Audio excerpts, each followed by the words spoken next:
This is Soldier Malachi. Who do I have with me? This is Minister Amy Cryer. What do the Bible say about women over a congregation of men, women, and kids?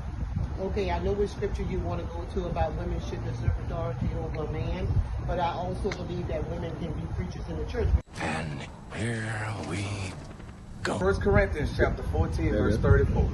Let your women keep silence in the churches, for it is not permitted unto them to speak, but they are commanded to be under obedience, as also said the law. The man of God came to Deborah, and she asked him to go to war with her. She told him, if you don't go, I'm going to declare it in my name. What you talking about, Willis?